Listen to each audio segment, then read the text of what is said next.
Hello नमस्कार समस्त को welcome back to my channel. चलतु आज गोटे नुआ वीडियो नहीं आसी चलतु देखा यहाँ एक्चुअली देखिए जानी पार्थे यहाँ हूँ टाइगर प्रॉन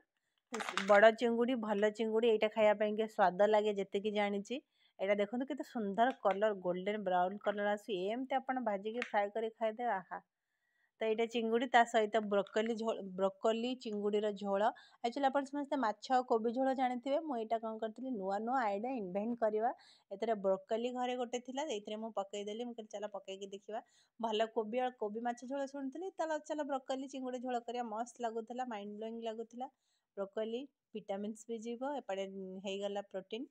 तो मुझे कौन करी कोबी के फास्ट माने कि छोट छोट कर काटिकी धोई देती जो कड़े मुझे चिंगुड़ी भाजती से ब्रोकोली भाजदे टे लुण हल्दी देकर बस यहाँ टिके भाजीदेव ब्रोकोली भाजापी बेसी समय नेबेनी 4 to 5 मिनिट रे हाई आंच रे बुले देवे माने फ्राई करदे तापर काढ़ी आमर चिंगुड़ी जो मसला कसिकी झोल देदेवे। देखो मु बहुत समय को भाजीनी हल्का फुल्का भाजी एमती जस्ट हल्का भाजी देकरी आपण मैंने करेंगे माने कि तापर मुझे भाजी काट देती एपटे तेल गरम होता टिके हल्का जीरा दे देती जो नॉर्मल प्रोसेस जमती तरकारी कर मसला दे दे माने मसला बोले कौन इन द सेंस जो भाजी थे टमाटो सॉरी बाटन के रखे थे टमाटो पियाज अदा रसुण पियाज तो नहीं टमाटो अदा रसुण जदि गोटे लंका देवे और नॉनवेज टी राग ना ना भल लगे देखो तो कलर के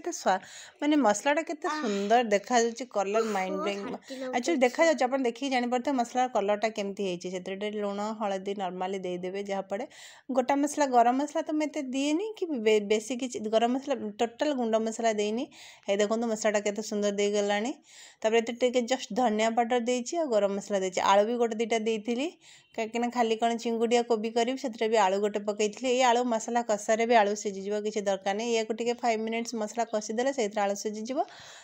पानी फुटिया भितर भी आलू सीझी जाइए आगुरी बॉयल आलू किसी दरकार नहीं कि आलू भी भाजा दरकार आप तेल आलू टे भाजी दे आहरी भल कथा। ये देखो मोर मसलाटा कषि होती भी आलू भी सीझुची मसलाटा कषि हो सारापर आम फुल पानी देकर फुटाईदेव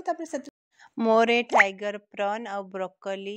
आलू झोलटा केमती लगुच आपण मैंने कमेंट करी निहाती जनइबे आ घरे निहाती ट्राए करेंगे भल लगे आशा करछि आपण निहाती भल लगे एमती करे थरे बनातु सब बड़े गोटे गोटे आइटम खाई बोर लगुथिबो टिके डिफरेंट किछि बनातु टिके पानी मैं इतपाइका देली कि तले न लगे तले लागिगले जिनस गुड़ाक भल लगे स्वाद तार नष्ट हो जाए टिके कषि हो सारा पर आम टिके पानी देदेवा हे आसी ऑलमोस्ट हे आसलानी मसला भी कषि गलानी आलू भी टिके ऑलमोस्ट सीझी आसलानी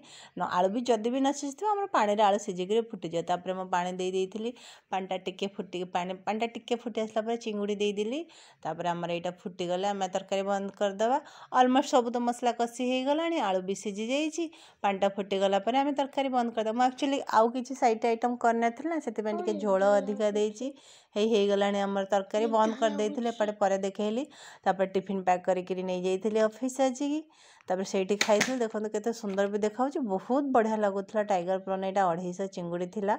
माने कि झोल टिके मु एक्चुअली नॉर्मली कषा कषा टिके करे आज झोल ये अधिका रखी अलग किसी आइटम करनी देखा ना आम तापर धनिया पत्र देकी आम सर्व करदे